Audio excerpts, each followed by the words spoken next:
Yes Venkat Naik గారు. Madam madam నాకు ఒక అవకాశం ఇవ్వండి. సార్ మ్యూట్ లో ఉన్నట్టు. ఇప్పుడు ఇందాక వెంకటరెడ్డి గారు 2-3 విషయాలు చెప్తుండే, కొంచెం కొంచెం దానికి నేను వివరణ ఇవ్వాల్సిన అవసరం ఉంది. మేడం నేను షెడ్యూల్ ట్రైబ్ రిజర్వేషన్ నేను పొందుతున్నా మేడం, కానీ నేను హిందువుని. అంటే ఇప్పుడు నాకు మతపరమైన రిజర్వేషన్ లేకపోతే నాకు వెనుకబాటు నుంచి వచ్చిన రిజర్వేషన్, ఇది ఒకటి చెప్పాల్సిన అవసరం ఉంది. ఇంకోటి కూడా చెప్తా, 42% రిజర్వేషన్ ఏదైతే ఉందో ఈ తెలంగాణ రాష్ట్రంలో దూదేకుల కమ్యూనిటీ నుంచి కూడా బీసీలు ఉన్నారు. అంటే బీసీ అనేది కేవలం వెనకబడుతున్నాను నిదర్శనం తప్ప దాన్ని మత కోణంలో ఆలోచించాల్సిన అవసరం ఏముంది? ఇది నేను ఫస్ట్ చెప్తున్నా. ఇంకో విషయం కూడా చెప్తున్నా, ఆర్డినెన్స్ పంపించడం జరిగింది. మీరు పార్లమెంట్ లో చట్టం చేస్తే మాత్రం ఆ పార్లమెంట్ చట్టం ద్వారా దాన్ని మేము ఇంప్లిమెంట్ చేయడానికి అవకాశం ఉంటుంది. బీసీని ముఖ్యమంత్రి చేయడానికి మీరు చెప్పుడు ఏంటి సార్? నాకు అర్థం కాదు. మీకు వచ్చింది 8 స్థానాలు, మరి 8 స్థానాలు వచ్చిన తర్వాత కనీసం బీసీ నేత ఎలిపినేతం చేసిరా? మీరు అట్లా చేయలేదు కదా. మీరు కేవలం బీసీ నినాదాన్ని మీ రాజకీయ అవసరాల కోసం వాడుకుంటున్నారు.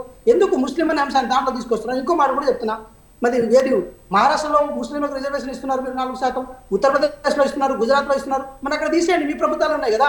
ఆంధ్రప్రదేశ్ లో ఇప్పటికీ ఉన్నాయి, అక్కడ కూడా తీసేయండి, అక్కడ మీ ప్రభుత్వాలు ఉన్నాయి కదా. ఇక్కడ ఒకటే మాట అంటున్నాం మేము, బీసీలకు 42% రిజర్వేషన్ ఉందో దాంట్లో బీసీలు అనగానే ఇప్పుడు మీకు ఇంకో విషయం కూడా చెప్పాలి మేడం.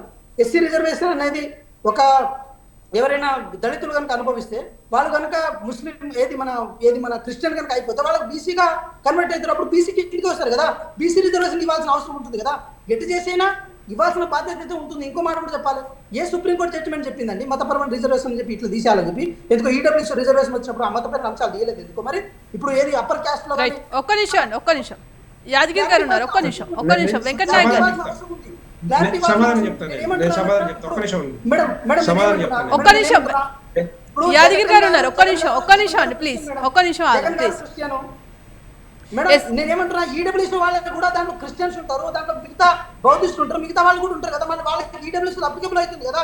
ఎందుకు దానికి అడ్డంకులు తేలేదు మీరు? ఎందుకు?